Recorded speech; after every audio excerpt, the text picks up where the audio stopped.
Assalamualaikum warahmatullahi wabarakatuh. Apa kabar teman-teman semua? Semoga teman-teman semua dalam keadaan sehat walafiat dan selalu dalam lindungan Allah Subhanahu wa taala. Teman-teman yang berbahagia, hari ini kita akan belajar IPS, ilmu pengetahuan sosial, dengan materi kenampakan alam Indonesia. Setelah di pembelajaran sebelumnya kita belajar tentang kenampakan alam daratan Indonesia, hari ini kita akan belajar tentang kenampakan alam perairan yang ada di Indonesia. Mari kita buka pertemuan kali ini dengan mengucapkan basmalah bersama-sama. Bismillahirrahmanirrahim. Teman-teman, tujuan pembelajaran kali ini yang pertama adalah siswa mampu mengidentifikasi kenampakan alam Indonesia. Yang kedua, siswa mampu bersyukur atas pesona alam yang ada di Indonesia. Teman-teman, Indonesia merupakan negara yang Allah anugerahi dengan wilayahnya sangat luas. Selain itu, kenampakan alam juga yang beraneka ragaman. Indonesia secara geografis terletak di antara dua benua dan dua samudra.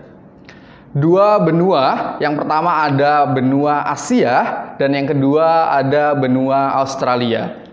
Sedangkan dua samudra, yang pertama ada Samudra Hindia dan yang kedua ada Samudra Pasifik. Dengan letak geografis yang sangat strategis tersebut, menjadikan Indonesia menjadi salah satu negara yang sangat subur dan memiliki keanekaragaman kenampakan alam. Teman-teman, sebenarnya apa sih kenampakan alam itu? Mari kita bahas satu persatu ya. Kenampakan alam adalah semua hasil peristiwa alam yang tampak di permukaan bumi. Kenampakan alam disebut juga dengan bentang alam. Sejauh mata memandang, kita dapat melihat kenampakan alam yang ada di sekitar kita, seperti gunung, bukit, delta, sungai, pantai, dan lain sebagainya. Kenampakan alam terbagi menjadi dua. Ada kenampakan alam daratan dan yang kedua ada kenampakan alam perairan. Kenampakan alam daratan adalah kenampakan alam yang berupa daratan. Sedangkan kenampakan alam perairan adalah kenampakan permukaan bumi yang digenangi air. Untuk kenampakan alam daratan, seperti yang kita bahas di pertemuan sebelumnya, ada gunung dan pegunungan, ada bukit dan perbukitan, ada dataran tinggi, ada dataran rendah, ada delta, lembah, dan pantai.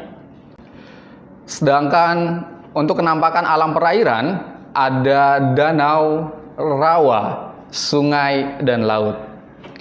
Mari kita bahas satu persatu kenampakan alam perairan. Yang pertama ada danau.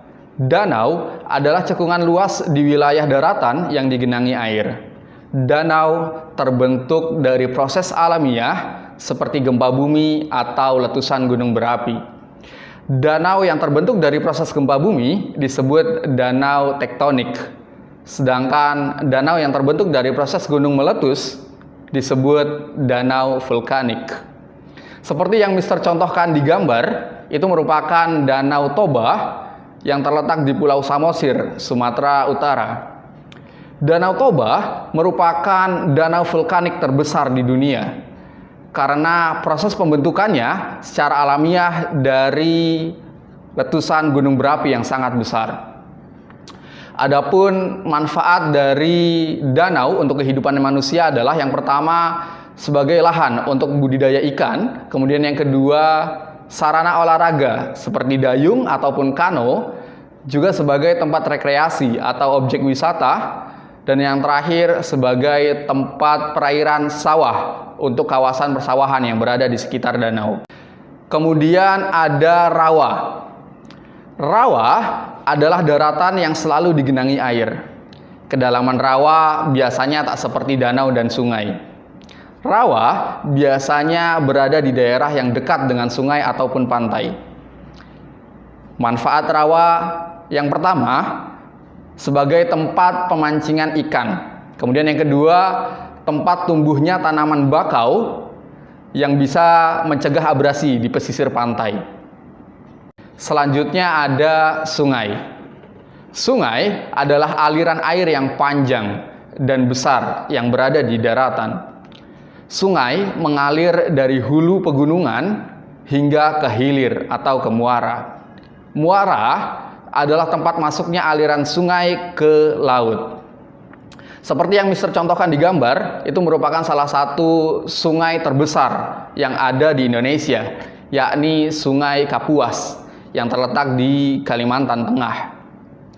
Adapun manfaat sungai bagi kehidupan manusia, yang pertama ada untuk irigasi atau pengairan lahan pertanian, kemudian yang kedua untuk peternakan ikan berupa tambak, untuk transportasi perdagangan, juga untuk pemancingan, olahraga air, atau bisa juga dijadikan tenaga pembangkit listrik, yakni dari pembangkit listrik tenaga air. Selanjutnya ada laut. Laut adalah kumpulan air asin yang memisahkan daratan atau pulau dari pulau satu dengan pulau lainnya, dari daratan satu dengan daratan lainnya. Laut memiliki kedalaman yang sangat berbeda-beda. Sebagian besar permukaan bumi adalah lautan. Laut yang sangat luas disebut samudra. Seperti Indonesia yang diapit oleh dua samudra, Samudra Pasifik dan Samudra Hindia. Pernahkah teman-teman merasakan air laut yang terasa asin? Betul. Air laut bisa terasa asin karena air laut mengandung garam. Indonesia sendiri merupakan negara kepulauan, di mana luas wilayah laut lebih luas dibanding luas wilayah daratan. Indonesia dihubungkan oleh lautan-lautan yang memisahkan antara pulau satu dengan pulau yang lainnya.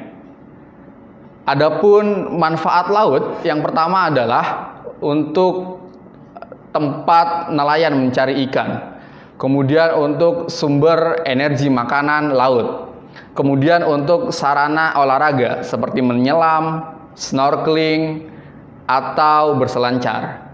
Kemudian juga ada sebagai sarana transportasi perdagangan, juga sebagai sarana transportasi yang menghubungkan antara pulau satu dengan pulau yang lainnya. Alhamdulillah, materi ilmu pengetahuan sosial tentang kenampakan alam perairan yang ada di Indonesia telah usai. Semoga dengan kita mengenal kenampakan alam perairan di Indonesia menjadikan kita semakin bangga terhadap Indonesia. Karena kita beruntung bisa hidup, tumbuh, dan menghirup udara Indonesia dengan segala keindahan yang dimiliki oleh Indonesia. Akhirul kalam, kita tutup dengan mengucapkan hamdalah bersama-sama. Alhamdulillahirabbil alamin. Terima kasih banyak. Wassalamualaikum warahmatullahi wabarakatuh.